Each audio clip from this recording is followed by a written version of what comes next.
Hi everyone, welcome back to my channel. Today I am doing my Women in Translation Readathon TBR. So I am taking place in the WIT or Women in Translation Readathon, which actually started on the 8th. So this is coming on the 3rd day of the Readathon. So I have a lot of reading to catch up on if I'm going to get through all of these before the 14th, or at the end of the day on the 14th, which is when the readathon ends. And this readathon is hosted by Matthew, Jennifer, and Kendra. I'm saying their first names like I know them. I don't know them.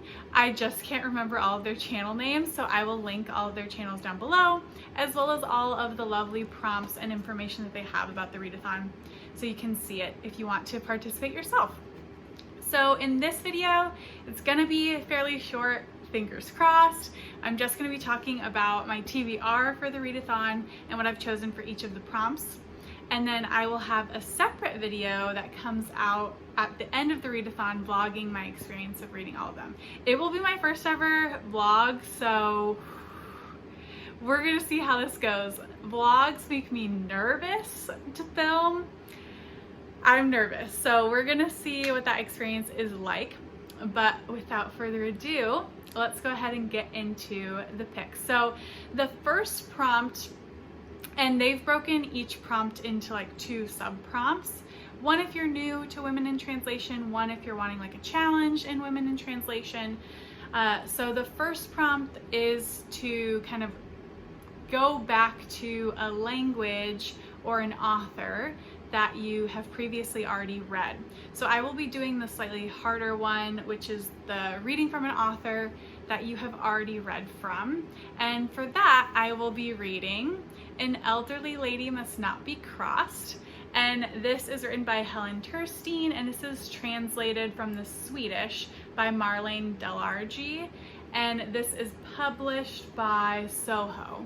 And this is the second collection of stories in this series. I don't know if there's going to be more, if it's just like a duology.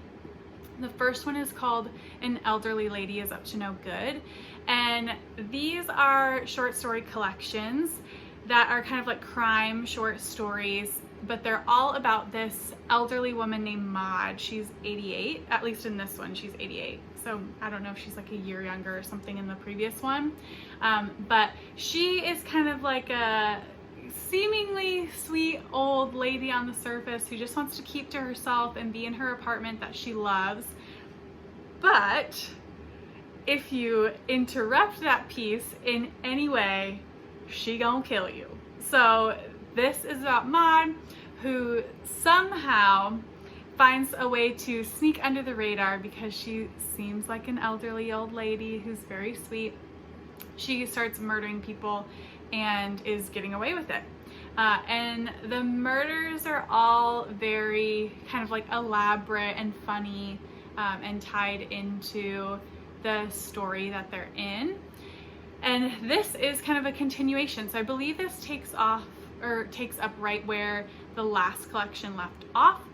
And there are some investigators that have been investigating one of the murders that happened in her building, and they are now back at her door and have some more questions for her. So I believe this is like 10 short stories, is that correct? Let's see.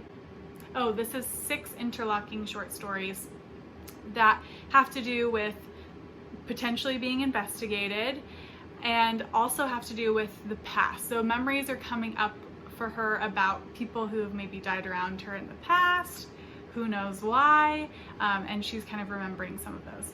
So I'm very excited to get back to this. The kind of overarching theme I think for the readathon is joy and kind of like just enjoyment of reading Women in Translation, because they can often be traumatic. And this one is very fun and I think fits along with that nicely. So that is An Elderly Lady Must Not Be Crossed. The second prompt I'm cheating on. So the actual prompt is to revisit. So either like revisit from a country that you've like read about but hasn't been translated, or to reread or revisit something that you've already read that has been translated. I am not in a rereading space right now. I'm not in the mood for that. Sometimes I am, but now is not the time. So I'm slightly tweaking this, and I am going to make this revisiting a country that I have been to before. So when I was in my undergrad, I studied abroad in Morocco and traveled around all over in Morocco. And so I am going to be reading Blood Feast. And this is a collection of short stories by Malika Mustadraf, and it's translated by Alice Guthrie. And this is translated from the Arabic because the author is Moroccan. And this is the first time that this author's works, like entirety of short story collections, has been compiled together in English. So I'm very intrigued to get to this.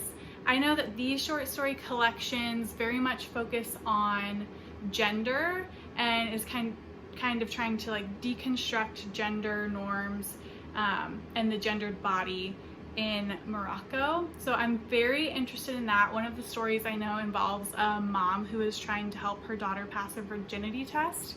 So these sound great. I'm very excited about this. And it's also pretty short. Both these books are like so cute and little, like they're very small. So excited about that one. And Blood Feast is translated by, I think it's Feminist Press, but let me just double check. Yeah, Feminist Press. Okay, the next prompt is to read a book that brings you joy. And I know Matthew is reading the Sailor Moon comics, and that's a great idea for this. I was trying to think if I had a graphic novel that was translated on my shelves I'm looking forward to read, and I don't have anything. I have some that I've already read, but like I said, I don't want to reread anything right now. And I'm already starting this 3 days late, so like I'm on the clock, I gotta go, so I didn't have time to get anything else. So I perused my shelves, and I've decided for this prompt to go with Boulder by Eva Baltazar, and this is translated by Julia Sanchez, and this is translated from the Spanish. This author is Spanish, so from Spain. And the reason why I'm making this fit is, well, I should tell you what it's about. So this is about these two women who meet. One of them is a cook. She meets this other woman named Boulder. The cook is called Samsa, and they end up getting into a relationship, and then they decide to move to Reykjavik in Iceland. And Samsa has always had the dream of being a mother, and she is 40, so she is like, okay, I'm 40, now is my shot, we're going to have a kid. And Boulder is much more apathetic to having kids and isn't really sure if that's what they want, but feels pressured into going on this journey with Samsa anyway. So this follows kind of the aftermath of that, and it follows Boulder working through these feelings that they're having on being somewhat forced into motherhood and what that means for her, and whether or not she wants to stay and be a mother and be in this relationship. So the reason I'm counting this as like a book that brings me joy, because I know that doesn't sound joyful, is I myself am at this point thinking that I won't ever have kids. So it is always nice for me when I get to read from this perspective. There's more stuff emerging now, but for the longest time, you really never saw stories like this, at least stories like this where the woman who didn't want to have kids wasn't condemned. So I'm excited to read from this perspective, and I'm counting this as my little bit of joy. And this one is published by And Other Stories. And the last one I'll be reading for the readathon is the group read, and that is Fieldwork in Ukrainian Sex. And this is the book that all three of them have chosen to do like a live show, I think, of in September at some point. So I will be reading this as well, and I'll be reading it now, but then I'm looking forward to being able to watch that later on. And this is by Oksana Zabuzhko, and it's translated by Halyna Hryn, and this is translated from Ukrainian. And all of these are actually translated by women as well. So I'm getting all the bonus points, all the double bonus points I can get up in here. But this one I'm very excited about.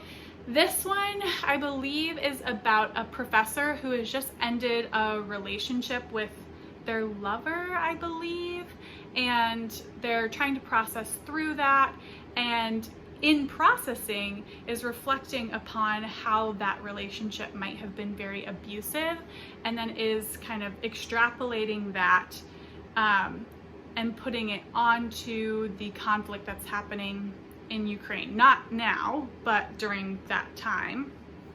And I'm very curious to see what she does with that.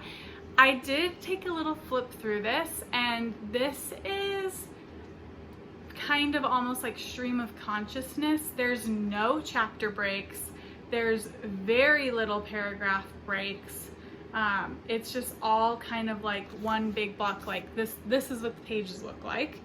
So we shall see. I'm excited to at least give it a go and get into it. I should say this is published by Amazon Crossing, this edition at least. And that is my Women in Translation Readathon TBR.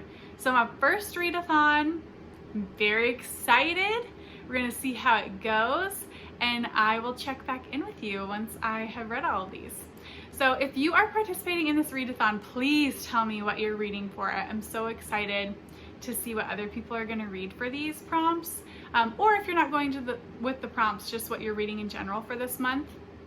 Also, if you have a favorite Woman in Translation author or a favorite book, please let me know that down below as well. I love reading translated work, so I'm always looking for more recommendations. And other than that, I will see you in the next video. Bye.